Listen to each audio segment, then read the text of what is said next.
Hi guys, Darrell Smith from South Dakota. Today I'm going to talk a little bit about running. One time in my life, for a period of time there, I almost considered myself a runner. In college, I was a running back, and I loved that. Give me the ball, I love to carry the ball. But to run just for the sake of running was not my favorite activity. I flew with a lot of guys with the airlines, and they loved to talk about their sport of running.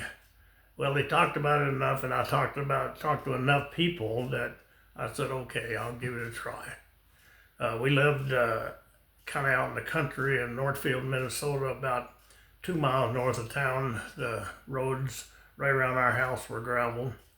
So I decided to give it a try, and I did that on those gravel roads. It was not a fun activity when I first started. I couldn't run very far, and it hurt. But I stayed with it, kept working at it until I took short jogs. And then somehow those jogs got a little longer, and without me realizing it really. And one thing led to another that I got to where I could run some. I even got to the point where I bought a subscription to Runner's World magazine and read some of the stories in there, and they were encouraging, and it was fun to read. It gave me, they were enthusiastic, so it gave me some reason to continue to run. Well, I was starting to run more, and I was on a layover in a hotel, and I had picked up a book, and the book was about a man who was terribly overweight. He was depressed, and he decided to leave this world.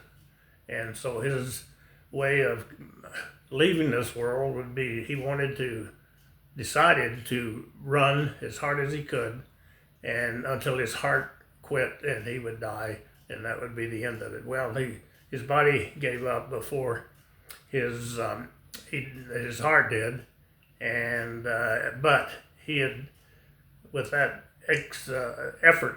extreme effort, endorphins had produced in his body, and it gave him a physical high. It was a real high, and he was a changed man. He started dieting, lost some weight, and started running, and it was real painful for him for a while. But the end of the story was that he decided to run a marathon, and he got in good enough shape that he did finish that marathon. Well, it was kind of emotional for me. I almost had tears in my eyes, and I said, my golly, if he can do that, I can do it. So secretly, I had in the back of my mind, I didn't tell anybody because they would laugh at me and thought I would be joking, but secretly I decided to try to run a marathon. In the Runner's World magazine, there was a schedule, and I think they entitled it "How to Run Your First Marathon Without Too Much Pain." Well, I started following that schedule, and I began to run farther and farther. And one day, Darrel and his wife Jeannie were over at our house, and we were having dinner and maybe a glass of wine, and I let it slip that I was training and trying to train for a marathon. And he was a runner too. He'd taken it up just about the same time I did. And so we made a pact that night to run Grandma's Marathon up in Duluth. It's along the north shore of Lake Superior. We worked hard at it, and I was getting, so I thought maybe I could complete it. And I flew from Tokyo into Honolulu, and then decided to go out for a little run. It was only about 2 weeks till the marathon, and I started to run, and I ran about a block, and my left knee started to hurt. And most of the time, when you had little pains, aches and pains like that, you just keep running, and you can run right through them. Well, I tried to keep running with this, and after another block, I couldn't stand it any longer, so I headed back to the hotel in a slow walk, and that was the end of my training for that marathon. I didn't know how it was going to work. I didn't know if I could make it or not, but we had applied to run in the marathon, and we were going to go through the motion. So we went to Duluth. Didn't think about making a reservation, but because the race was there, most of the hotels were full, and we ended up getting a hotel out on the outskirts of town. Well, the next morning, Glenda and Jeannie drove us to Two Harbors, Minnesota. That's on, as I mentioned before, on the North Shore, and the starting line is just outside of town. There, it's a small little town.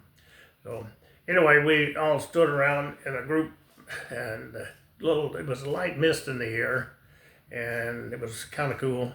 But we stood in the group waiting for the race to start, and finally, I don't know, they shot a gun or blew a horn or something, and we were cleared to go.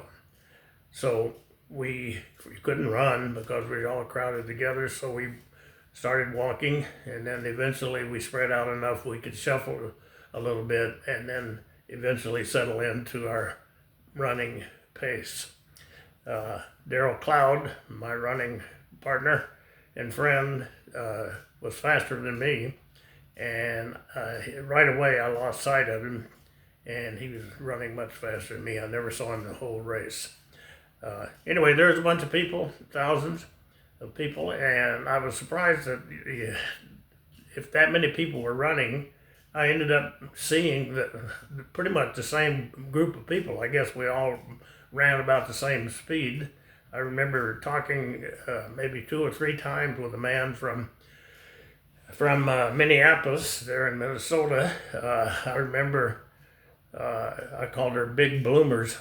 This lady had a pair of shorts on that were really big, and I called her that. And but Big Bloomers and I passed each other many times. She would pass me, and I would pass her, and we hung together for a long time. Never did talk to her. There was one lady in front of me at one time, and she looked like she just lost a lot of weight.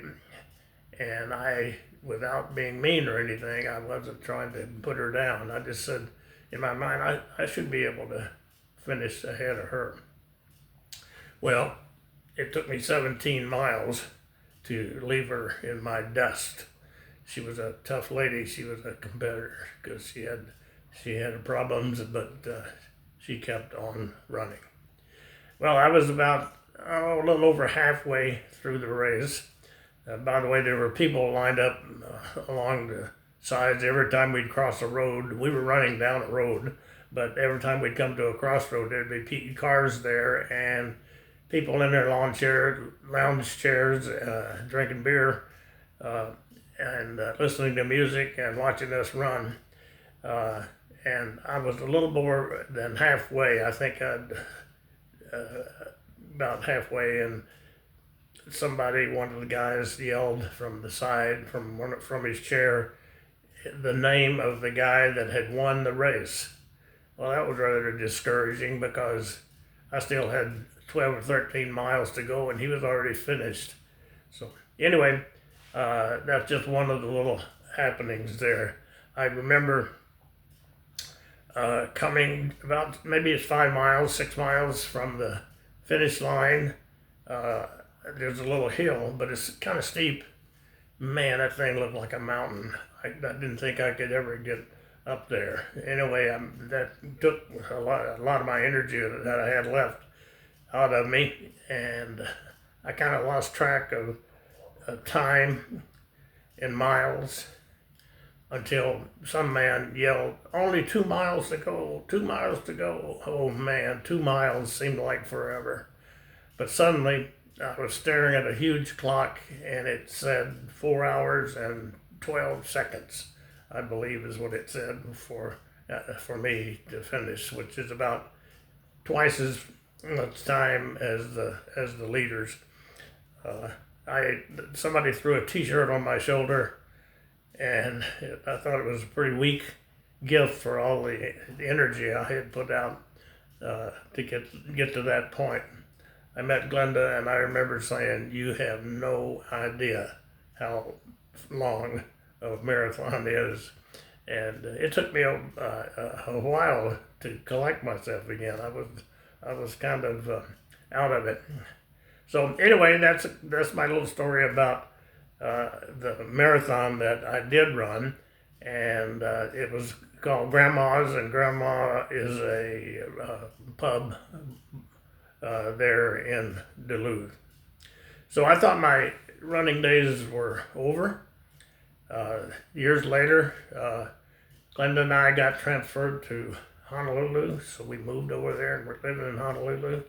And of course, it was a big event over there, but we kept hearing about the Honolulu Marathon. Well, I found out later that somewhere between 35,000 and 45,000 is the number that run that race. So I was working hard with the airline and did not have time to train, but I was kind of interested in that race. I thought I'd like to try it one more time. So I did not run 1 mile in training nonstop. So I just showed up basically. So in the morning of the race, Glenda was out of town, I believe. I called a cab. It was about a 3-mile hike, 3.5 miles down to where the race started. Called a cab. It never came. And so to start my 26 miles race, I had to walk 3 miles to get there, 3.5 maybe. So anyway, as I said, I applied and got in the race, and my intention was just to walk the whole thing. I was just going to walk and see if I could walk that far. Well, everybody shamed me into running. Everybody started running from the beginning, and I felt like a fool just walking. So I ran. I think I ran about 5 miles, and by then the crowd had kind of spread out a little bit, and there was plenty of room for everything. Man, it was a hot, humid day, unusual even for Honolulu. Some of the real athletes, the little boys with long legs and skinny guys, they just simply stopped and walked off the track. Well, after running the 5 miles, I decided I settled into walking a little and jogging a little. Walk a little, jog a little, and I drank lots of water. And I made it. I finished it. And I read the next day, the local paper published everybody's time in the race and in order. And I found out that I had come in ahead, had beat maybe about, I think it was around 6,000 people. Most of them were probably Japanese housewives who hadn't done much training, just like me. Anyway, that's my running experience. I enjoyed it. I got to be addicted almost. I remember many times, not many times, but several times, flying from Tokyo all night long to New York, and then putting on my running clothes and run 40 minutes or an hour before going to bed.